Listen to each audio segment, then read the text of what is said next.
you're here. Thanks for being here. It's really good to be together on this lovely day. We're going to be talking about the second chapter of my book called The Heresy of Heresies, A Defense of Christian Common Sense Realism. We're working through chapter 2 in this video series. Chapter 2 of the book is called The Exterior Path to Existence, Sense Experience. Last time we left off with a quotation from Dallas Willard and his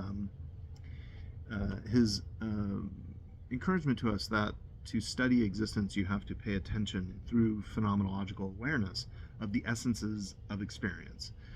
And I explained a little bit about what that means. Basically it means, like, if you want to know what the ultimate nature of reality is, just pay attention to what's real. And then you got to think it through. And it's not that hard. I mean, if I can manage this, pretty much anyone can. Now, it doesn't mean it's super obvious, but you just got to think about it. And this video is going to walk you through how to do that. In this video, I want to talk about a few ideas from a few thinkers that I'm drawing this four-step process through. The main thinker, well, there's two main thinkers really. One is a philosopher named Jacques Maritain, and Maritain was a French philosopher who ended up, I think, leaving France right around the time of World War II and coming to the United States to live. I think he probably would have been persecuted by the Vichy regime there. But he came to the U.S. and wrote quite a bit. He's a very interesting philosopher. I mean, I don't agree with everything that he writes, but I mean, how many philosophers do you agree with everything they write, right? I mean, even my closest teachers, I may not agree with everything that they've written. Even this, you might be watching this video, might be, oh, this video's got a lot to say, but probably don't agree with everything. That'd be kind of strange to agree with everything. But he's got a lot of good things to say about metaphysics and about the nature of how we come to know what's real. So let me read this quotation from Maritain. This is taken from his book called Existence and the Existent. Existence and the Existent. It's two different terms there.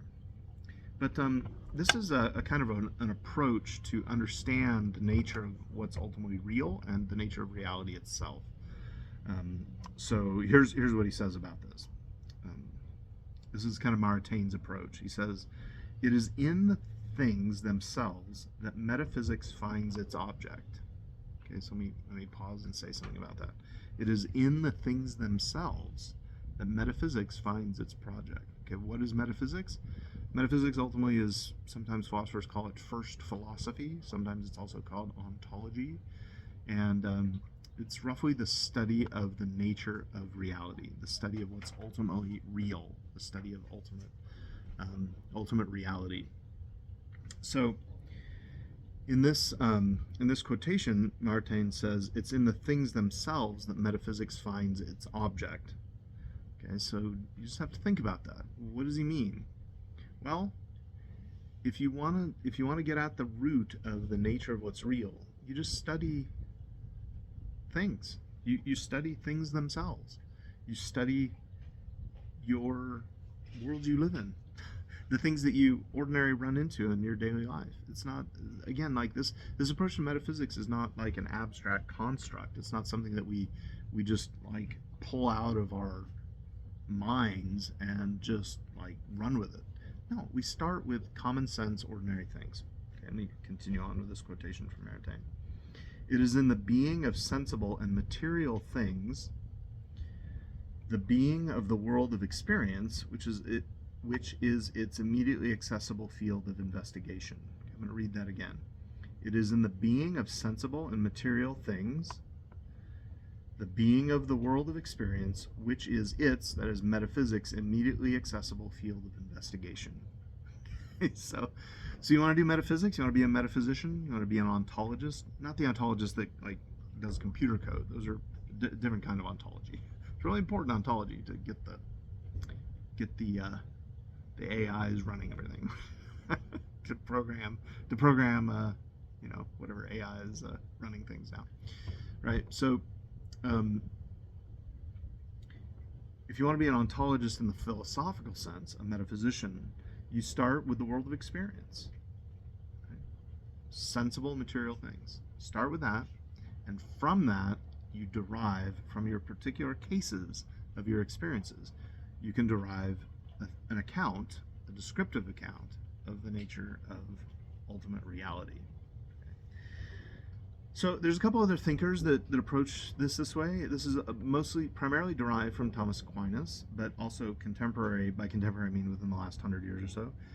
In addition to Jacques Maritain, Etienne Gilson, I talked about him in a previous video.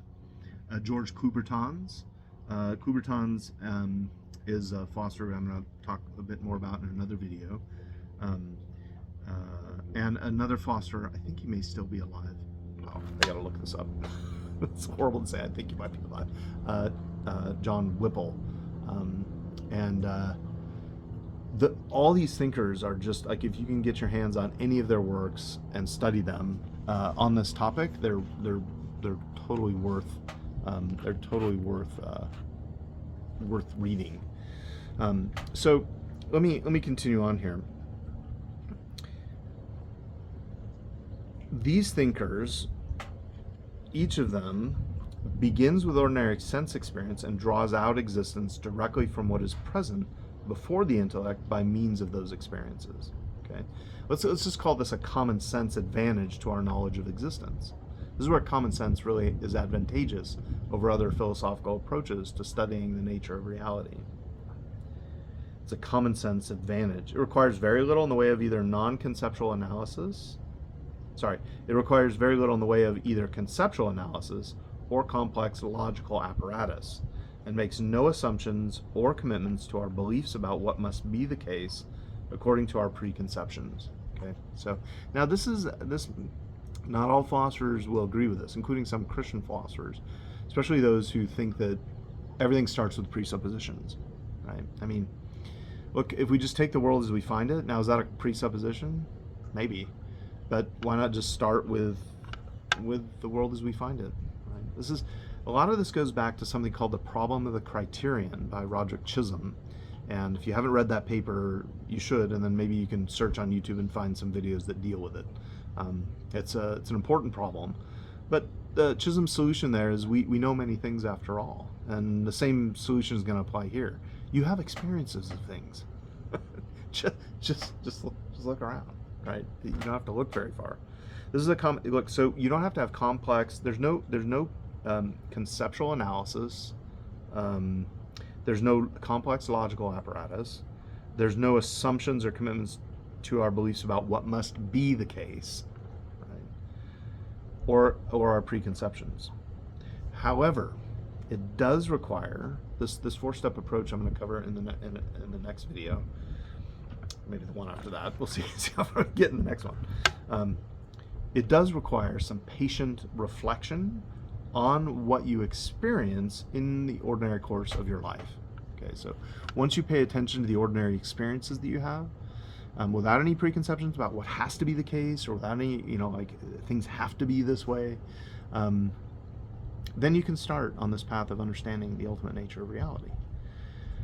And we'll look at that path, that exterior path, in the next video. Right, thanks for watching. Make sure to like and subscribe. You make the world a better, more beautiful place by liking and subscribing. Why? Why is the world? Well, I think I explained that in a previous video, but let me try it again. If what I have to say is true, and if truth and goodness and beauty are all in what is real, and what I'm describing in this video is what is real, then necessarily, I think it would seem to follow that liking this video or subscribing to the channel makes the world a more beautiful place. Thanks for watching.